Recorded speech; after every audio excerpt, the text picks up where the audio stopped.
लखनऊ गोमती नदी के किनारे बसा नवाबों का शहर लखनऊ अपनी अदब व तहजीब और नज़ाकत के लिए जाना जाता है। लखनऊ भारतीय राज्य उत्तर प्रदेश की राजधानी है। ये कानपुर के बाद उत्तर प्रदेश का दूसरा सबसे बड़ा शहर है। लखनऊ हमेशा एक बहुत सांस्कृतिक शहर रहा है, जो उत्तर भारतीय संस्कृति और कलात्मक केंद्र के रूप में जाना जाता है। ये 18वीं और 19वीं शताब्दी में नवाबों का शहर था। ये भारतीय उपमहाद्वीप में शिया मुसलमान का सबसे महत्वपूर्ण केंद्र रहा है। इसके आर्किटेक्चर, भाषा और रीति रिवाजों में फारसी, अरबी और ब्रिटिश संस्कृति और परंपरा का प्रभाव है।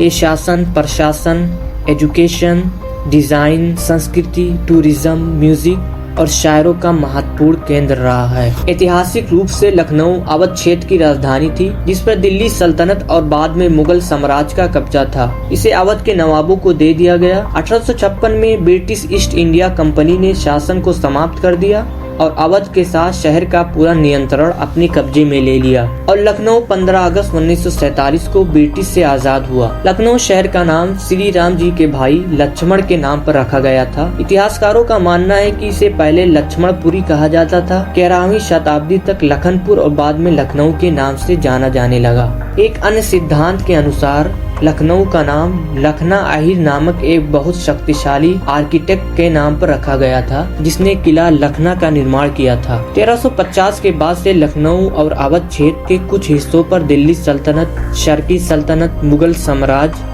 अवध के नवाब और ब्रिटिश ईस्ट इंडिया कंपनी का शासन था। लगभग 84 वर्षों तक 1394 से 1478 तक अवध जौनपुर के शर्की सल्तनत का हिस्सा था। मुगल बादशाह हुमायूं ने 1555 के आसपास इसे मुगल साम्राज्य का हिस्सा बनाया था। लखनऊ के नवाब वास्तव में अवध के नवाब थे। इनके शासन काल में संगीत और कई स्मारकों का निर्माण हुआ। आज जो स्मारक खड़े हैं उनमें बड़ा इमामबाड़ा, छोटा इमामबाड़ा और रूमी दरवाजा प्रमुख है। नवाब की अस्थायी विरासतों में से एक क्षेत्र हिंदू मुसलमान संस्कृति है, जिसे गंगा जमुनी तहजीब के नाम से भी जाना जाता है। 1719 तक अवध मुगल साम्राज्य का हिस्सा, जो सम्राट द्वारा नियुक्त गवर्नर द्वारा चलाया जाता था। फारसी साहसी सआदत खान, जिसे बुरहानुल मुल्क के नाम से भी जाना जाता था, इसको 1722 में अवध का निजाम नियुक्त किया गया था और इसने लखनऊ के पास फैजाबाद में अपना दरबार स्थापित किया। मुगल साम्राज्य के खत्म होते ही अवध जैसे कई राज्य आजाद हो गए। तीसरे नवाब शुजाउद्दौला को 1764 में बक्सर की लड़ाई में अंग्रेजों से हारने के बाद आत्मसमर्पण करना पड़ा। सन 1775 में आसिफउद्दौला ने अपनी कैपिटल लखनऊ से फैजाबाद शिफ्ट कर दी। 1798 में 5वें नवाब वजीर अली खान अंग्रेजों के जरिए कठपुतली नवाब बने रहे और अवध 19वीं सदी के मध्य तक अंग्रेजों के पूर्ण अधिकार में आ गया। लखनऊ 1857 के भारतीय विद्रोह के प्रमुख केंद्रों में से एक है और इसने भारत के स्वतंत्रता आंदोलन में सक्रिय रूप से भाग लिया। खिलाफत आंदोलन को लखनऊ में समर्थन का सक्रिय आधार मिला। सांस्कृतिक रूप में लखनऊ में तवाइफों की भी परंपरा रही है। लोकप्रिय संस्कृति इसे काल्पनिक उमराव जान के अवतार में प्रस्तुत करती है।